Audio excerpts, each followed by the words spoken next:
अब राजस्थान में होगा अपराध का खात्मा, लागू होगा योगी मॉडल 0.0।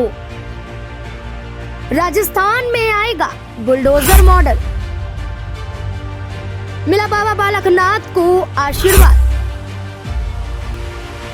राजस्थान में होगा योगी का जय जयकार।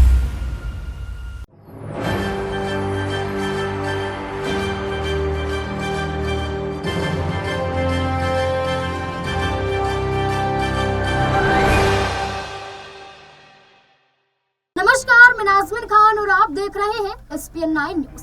5 राज्यों के चुनाव में बीजेपी को मिली 3 राज्यों में प्रचंड बहुमत के बाद लोगों की उम्मीदें बीजेपी से काफी बढ़ गई हैं। जनता अपराध खात्मे की सरकार चाहती है, शांतिपूर्ण सरकार चाहती है। जनता ऐसी सरकार चाहती है जो सारे धर्म और जातियों को एक साथ लेकर चले। लेकिन भारतवर्ष में योगी मॉडल की चर्चा हर क्षेत्र और समुदाय में चल रही है। यहाँ तक कि देश विदेश में भी योगी मॉडल काफी चर्चाओं में रहा है। यही वजह है कि बीजेपी आलाकमान राजस्थान में ऐसी सरकार देना चाहती है जो योगी मॉडल के तौर पर काम करे।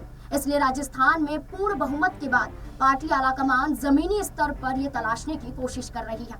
राजस्थान का मुख्यमंत्री चेहरा किसे बनाया जाए? राजस्थान में 2 नाम काफी चर्चाओं में है। एक नाम पहले से चर्चित है, 2 बार की सीएम वसुंधरा राजे, और दूसरा नाम योगी मॉडल को लेकर फायर ब्रांड बाबा बालकनाथ का है। लेकिन इन दोनों ही नामों में से किसी एक पर मुहर नहीं लगा पाई है। केंद्रीय गृह मंत्री और बीजेपी के चाणक्य अमित शाह ने साफ किया है कि जो भी निर्णय होगा विधायक दल बैठक के बाद ही लिया जाएगा। ये बात वसुंधरा राजे के विधायकों के साथ की शक्ति प्रदर्शन के बाद अमित शाह ने साफ किया था। अभी राजस्थान में कोई भी सीएम चेहरे पर मुहर नहीं लगी है। खैर, ये तो बीजेपी आलाकमान ही निर्णय लेगी कि कोई अनुभवी चेहरा राजस्थान का सीएम होगा या भगवा लहराने वाले बाबा बालकनाथ पर ही मोहर लगेगी। लेकिन अगर कानून व्यवस्था की बात करें, योगी मॉडल की बात करें, तो बाबा बालकनाथ के अलावा कोई और चेहरा दिखाई नहीं देता है। बाबा बालकनाथ योगी आदित्यनाथ के भी सबसे करीबी माने जाते हैं और मठाधीश भी हैं। इस लिहाज से देखा जाए तो बाबा बालकनाथ का पलड़ा भारी नजर आता है। आइए एक नजर मुख्य बिंदुओं पर डालते हैं। बाबा बालकनाथ ओबीसी समुदाय से आते हैं। भारतीय राजनीति में ओबीसी वर्ग की एक महत्वपूर्ण भूमिका आजादी के बाद से ही देखी जाती रही है। ओबीसी समुदाय लगभग 50% वोटर्स को लेकर भारतीय राजनीति में अपनी अहम भूमिका निभाती हैं। उन्हें साइलेंट वोटर्स भी कहा जाता है और ये भारतीय राजनीति में अपनी दावेदारी दर्ज करते आए हैं। इनमें भी एकजुट करने का बीजेपी कोई भी मौका छोड़ना नहीं चाहती है। आइए जानते हैं इस बिंदु पर हमारे सहयोगी का क्या कहना है। जिस तरह से राजस्थान की सियासत में भारतीय जनता पार्टी ने जीत हासिल की है और अब ऐसे में देखा जाए तो भारतीय जनता पार्टी अब यहाँ पर ओबीसी समुदाय को पूरी तरीके से साधने की कोशिश कर रही है, क्योंकि देखा गया है कि जब मुख्यमंत्री के पद पर रहे अशोक गहलोत, जो राजस्थान की सियासत में जादूगर कहे जाते हैं, उन्होंने ओबीसी वोट बैंक को बखूबी संभाला। लेकिन बीजेपी खेमे में आखिरकार कौन? तो ऐसे में देखा जाए महंत बाबा बालकनाथ योगी का नाम सामने आ चुका है। बाबा बालकनाथ योगी को लेकर अटकल यही तेज है कि इस बार उन्हें मुख्यमंत्री बनाया जा सकता है। और ऐसे में देखा जाए तो यहाँ पर भगवाधारी जिस तरीके से यहाँ पर नजर आ रहे हैं, क्योंकि अब बीजेपी खेमे में भगवाधारियों की पैठ बढ़ती हुई नजर आ रही है। और ऐसे में देखा गया है कि 50% ओबीसी समुदाय को साधने की अब कोशिश की जा रही है, क्योंकि आजादी के बाद से देखा गया है कि भारतीय राजनीति में ओबीसी वर्ग की अहम भूमिका हो चुकी है। और इसी ओबीसी वर्ग को साधने के लिए अब कहीं ना कहीं बालकनाथ को आगे किया जा सकता है। तो देखना होगा कि बीजेपी हाईकमान आखिरकार बाबा बालकनाथ को आगे करते हैं या फिर नहीं। बाबा बालकनाथ गेरुआधारी हैं। भारतीय राजनीति में धीरे धीरे भगवाधारियों का भी पैठ बढ़ने लगा। गेरुआधारी भी अब राजनीति में आकर राष्ट्र सेवा और जनता के उत्थान के कार्य में अपना सहभागिता बढ़ाने लगे हैं।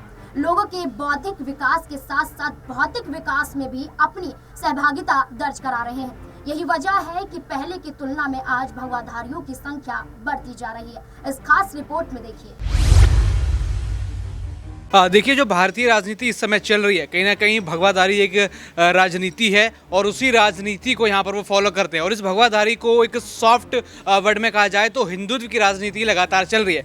और ये पूरा जो टेम्परामेंट सेट हुआ है ये 2014 से हुआ है। 2019 में इसमें बढ़ोतरी हुई। जब राम मंदिर को लेकर फैसला आया तो ऐसे नेता कई सामने आए जो इस पूरे मुद्दे को सपोर्ट करते हैं। कई लोग कांग्रेस में से बाहर निकल के आए। कांग्रेस ने अभी इन 5 जो राज्यों के चुनाव हुए इसमें सॉफ्ट हिंदुत्व की बात करी, यानी जो राजनीति पूरी की पूरी घूम रही है वो हिंदुत्व के आसपास घूम रही है।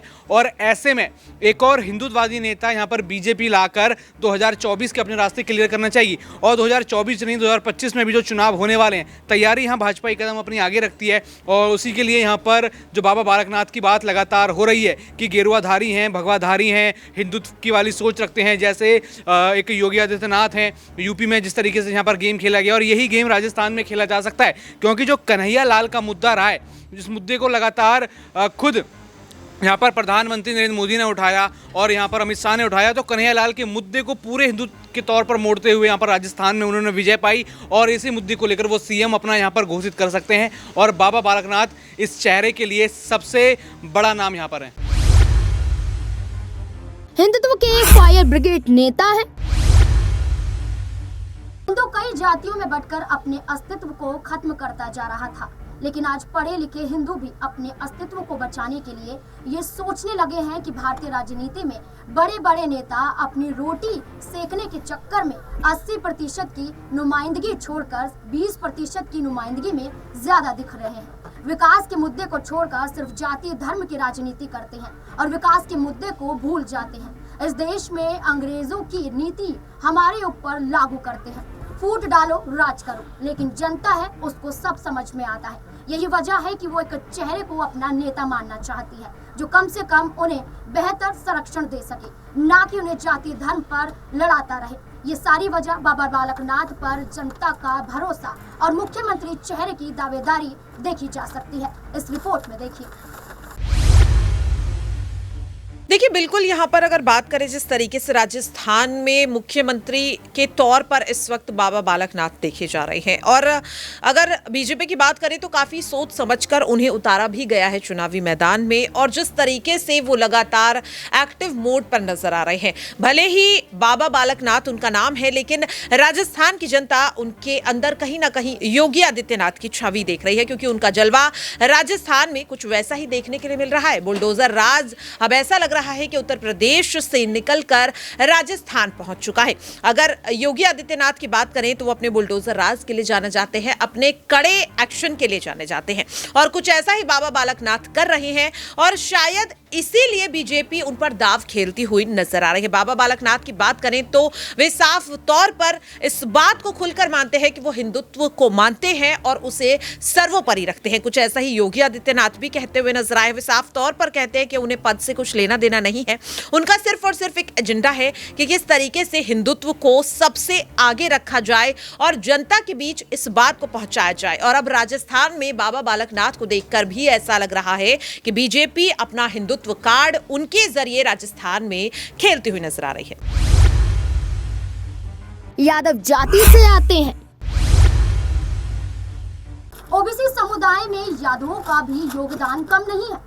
यादव भी भारतीय राजनीति के रुख को बदलने में अहम भूमिका निभाते हैं, लेकिन यूपी और बिहार को छोड़ दिया जाए तो चर्चित यादव चेहरा भारतीय राजनीति में ना के बराबर दिखते हैं। वहीं अगर राजस्थान की बात की जाए तो यहाँ पर 7 से 8% यादव अहम भूमिका निभाते हैं। यहीं पर अगर बाबा बालकनाथ को अगर यादव ब्रांड के तौर पर पेश किया जाए तो यूपी और बिहार के यादवों को लुभाने में अहम भूमिका निभा सकते हैं। यह भी वजह हो सकती है बाबा बालकनाथ की सीएम पद की दावेदारी के लिए। एक रिपोर्ट में देखिए देश की राजनीति में यादवों का एक बड़ा रोल रहा है और जाहिर सी बात है कि हम देखते हैं यूपी और बिहार की राजनीति कहीं ना कहीं इसके इर्द गिर्द ही जो है चलती नजर आती है। लेकिन अब राजस्थान में फिर से एक बार यादवों का दबदबा, उनका बढ़ता राजनीतिक कद जो है अब नजर आने वाला है। और ये बात इसलिए भी की जा रही है दर्शकों, क्योंकि अब राजस्थान में बम्पर जीत के बाद भारतीय जनता पार्टी बाबा बालकनाथ के हाथों में राजस्थान की कमान सौंप सकती है। बिहार में यादवों की कुल संख्या 14%, बताई गई है इस बार जो जातीय जनगणना हुई। और वहीं अगर राजस्थान की हम बात करें तो 7 से 8% की है।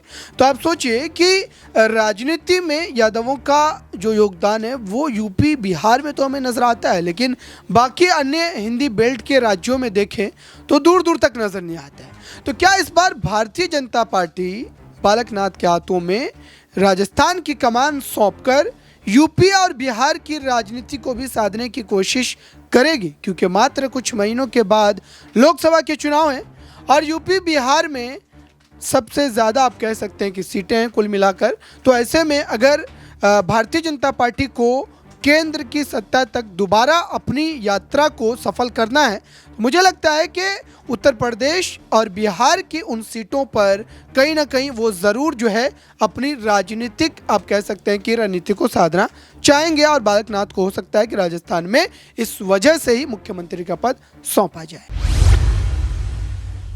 आरएसएस और योगी आदित्यनाथ के करीबी माने जाते हैं। भारत में सीएम योगी आदित्यनाथ ने जो मिसाल पेश की है वही मॉडल जनता हर जगह चाहती है। आम जनता को कानून व्यवस्था और योजनाओं को सुचारू रूप से चलाने वाला व्यक्तित्व चाहिए जो सबका साथ सबका विकास के बारे में सोचे। योगी मॉडल उत्तर प्रदेश में सभी जाति धर्म के लोगों को पसंद है।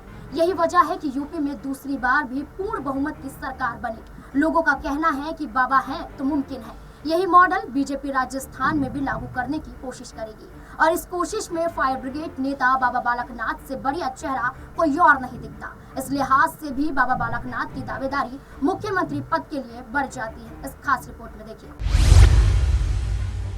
यहाँ पर बात करें आरएसएस और योगी आदित्यनाथ का कितना यहाँ पर हाथ है और वो कितने करीबी यहाँ पर माने जाते हैं। देखिए जो यहाँ पर बाबा बालकनाथ हैं और जो योगी आदित्यनाथ हैं वो दोनों एक ही जो मठ है वहाँ के संत हैं, वहाँ के महंत हैं और अलग अलग जगह से वो वहाँ के पीठाध्यक्ष भी हैं। और यही वो जो पूरा एजेंडा था यहाँ से खड़ा हुआ, यहाँ पर आरएसएस का पूरा सपोर्ट था। यहाँ पर इस समय हमने देखा कि बाबा बालकनाथ के लिए भी आरएसएस पूरी तरीके से यहाँ पर सपोर्ट करता हुआ नजर आ रहा है। और बीजेपी की राजनीति देखें तो उसको आधे से ज़्यादा जो कंट्रोल करती है वो संघ करती है, आरएसएस करती है। कई ऐसे बड़े नेता हैं जिनका नाम आरएसएस ने सुझवाया है। जब पीएम की बात आई थी तो तब यहाँ पर सीधा आरएसएस ने जो है प्रधानमंत्री नरेंद्र मोदी को खड़ा किया। वो यहाँ पर गुजरात के मुख्यमंत्री थे लेकिन उसके बाद सीधा वो पीएम चेहरे के लिए खड़े हो जाते हैं। यहाँ बात करें नितिन गडकरी की तो यहाँ पर दिल्ली में जब नेताओं का बिगाड़ खाता चल रहा था, यहाँ पर पूरी तरीके से जो बीजेपी की पॉलिसी है वो बिगड़ रही थी, तो उस समय भी यहाँ पर आरएसएस ने नितिन गडकरी को मुंबई से दिल्ली भेजा और दिल्ली की राजनीति यहाँ पर सुधरी। और बीजेपी के हालात हमने देखा कि 2014 के बाद ही यहाँ पर सुधरना हुआ, जो सुधरने हैं वो शुरू हुए। लेकिन अब फिर दोबारा यहाँ पर आरएसएस की जो तहरीर यहाँ पर देखे जा रही है और बाबा बालकनाथ उसी के तहत यहाँ पर सामने आ रहे हैं, क्योंकि जो बीजेपी का एजेंडा है कि हिंदुत्ववादी राजनीति करनी है वो लगातार चलती रहे। इन 5 मुद्दों पर गौर से ध्यान दिया जाए तो राजस्थान का सबसे चहेता चेहरा बाबा बालकनाथ ही दिखते हैं, क्योंकि राजस्थान को कानून व्यवस्था चाहिए, सबका साथ सबका विकास चाहिए, साथ ही साथ पार्टी नेतृत्व के लिए एक ऐसा चेहरा चाहिए जो भगवा भी लहराए और योगी मॉडल को भी राजस्थान में लाए।